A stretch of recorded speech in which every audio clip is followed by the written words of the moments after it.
Maido, Japan fans. In today's show, we're going to talk about when you're presenting, but in your organization, your bosses don't get it.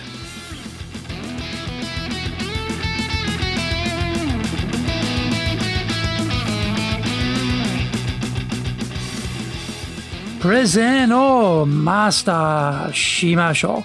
This is the fourth year of the Presentations Japan series podcast, and we are beaming around the world to you from sunny Minato-ku here in Tokyo.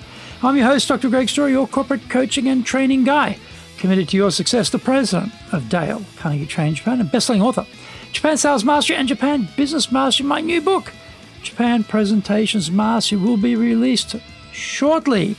Through this podcast, I want to help you become a better speaker who is clear, confident, persuasive, and highly influential with those around you. Don't forget to subscribe and share this podcast with your family, friends, and colleagues. We are not being sponsored by Libsyn, but we value your privacy, which is why we have our podcast hosted by Libsyn, who, unlike many other podcast hosts, have a strict policy that does not allow access to your private information by anyone.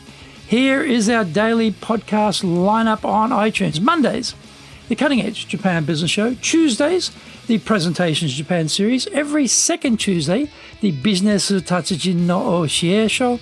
Wednesdays, the Sales Japan series. Thursdays, the Leadership Japan series. Every second Thursday, the Business Pro Podcast Show. Fridays, the Japan Business Mastery Show. And Saturdays, Japan's top business interviews. Now, this is episode number 229, and we are talking about presenting when your organization's leaders are struggling.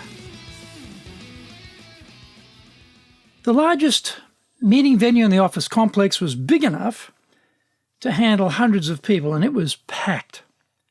This presentation involved all the senior heads of the department going through their strategies for the coming year. One after another, we took to the stage and spoke about our areas of responsibility. I was one of 5 who spoke. My turn came after a particular colleague who was a numbers whiz, a brainy technical expert. He didn't like the way I presented. He went around telling other colleagues I was all style and no substance. I just laughed when I heard that flat earth comment. Over the years, I have heard versions of the same idea. These comments weren't necessarily being directed at me as a put down by a sharp, elbowed, thrusting colleague, but toward the activity of presenting in general. There is a fundamental misunderstanding of presenting in play here. Of course, the material has to be high quality, valuable, and insightful. That is a given. If you don't have that basic requirement covered, then what on earth are you doing presenting at all? Instead, you should be sitting in the audience, listening to people who know what they are talking about and be kept away from the dais. My evil colleague at the all-team presentation was reacting to the flagrant contrast of his pathetic presentation skills on stage with mine. There was nothing wrong with my content, my substance, because I was representing the department, and so the materials were reflecting the results gained and the plans for the next year. What he didn't like was being upstaged by someone who could command the room, engage the audience, and deliver clear messages in a professional way. Nothing he could ever be accused of. So he went for the personal put-down to assuage his own inadequacies and perceived loss of faith. As we climb the ladder of our career growth, we will be placed in situations where we have to represent our team or company and make professional presentations. It is almost inescapable if we cannot even grasp the importance of mastering the Nito-ru, or two-sword method, of going into business battle with both high-quality content and high-quality delivery, then we won't be moving very far up the totem pole within our organizations. Find out more. We come back from the break.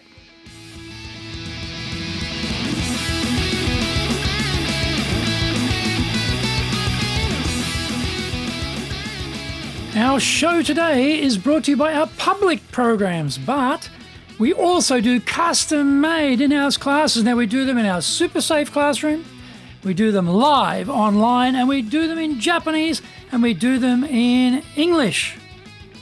Now, today's show is being sponsored from our Professional Leadership Series. On the 26th of March, we'll be looking at the innovation process, and on the 2nd of April, we'll be looking at analysing issues and making decisions. You can find out more about those programs on our website at enjapan.dalecarnegie.com, and you can email me at greg.story@dalecarnegie.com. Get my best-selling books, Japan Sales Mastery, that's the Bible for selling in Japan, and Japan Business Mastery, and my new book, Japan Presentations Mastery. If you like learning by watching videos, we have over 1,000 for you there on Japan Dale Carnegie TV on YouTube. We release 3 TV shows every week on YouTube. The Cutting Edge Japan Business Show, which is the premier business show in Japan, comes out Mondays.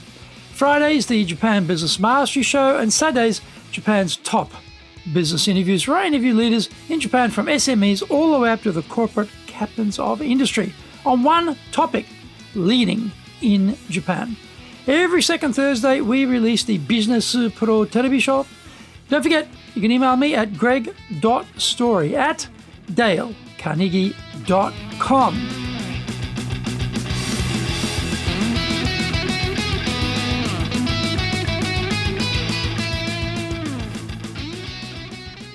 Welcome back. I was coaching a senior executive in a multinational organization recently when I asked for the 3 most important things to be gained from the one-on-one training. The first one mentioned was quality content. Uh-oh. I had an alarm bell go off in my head because quality content has to be a given. I asked to see the slides to be used for the presentation to the big boss. Uh-oh. On the first slide, there was lots of content. In fact, a veritable forest of content hiding all the key messages. The other slides were all the same. Overwhelming amounts of visual stimulation diluting the points which we were meant to absorb. I suggested that each of these slides be broken up and the same information be spread over 3 slides. If there was a need to show a build or a contrast, then only show the left side of the slide at first. Then grey that information out and bring up the middle of the slide, and so forth and so on. In this way, we funnel our audience's attention to just the section we want to highlight and cut down the distraction. This executive was open to the advice and actually told me what I was looking at was the slimmed down version of the deck. My mind boggled, wondering what the original looked like. While my mind was under assault from this revelation, another bomb was dropped. Today, all of their presentations are being done online. Okay, fine. However, this executive's colleagues, who are senior leaders in this massive organization, do not switch on their own cameras when they present. That little morsel just stopped me in my tracks. What? I get it. Because you are presenting slides, the platform relegates you to a tiny box on screen and does the same to your audience. Does that mean, though, as a leader in the organization, you lead by turning off your camera?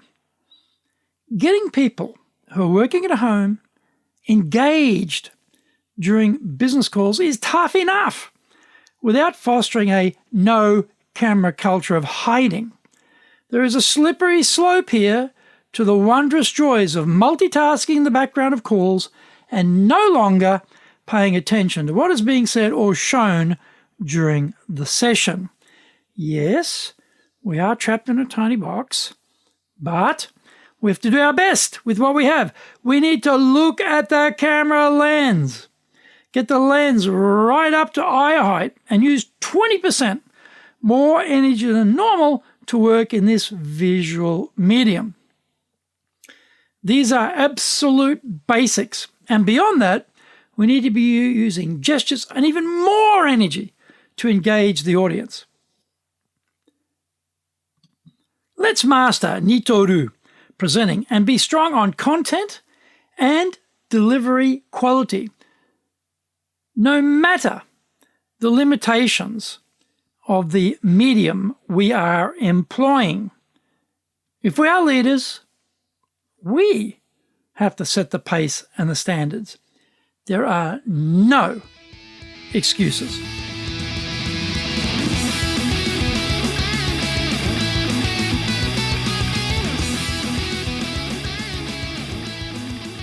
Thank you for joining the Presentations Japan series. If you got value from today's show, spread the love around and share it with your family, friends, and colleagues. Don't forget to subscribe and share this podcast. Immediately apply what you have learned today, use it, and go out there and become a presentations legend. Remember, I'm your corporate coaching and training guy in your corner, committed to your success here in Nippon.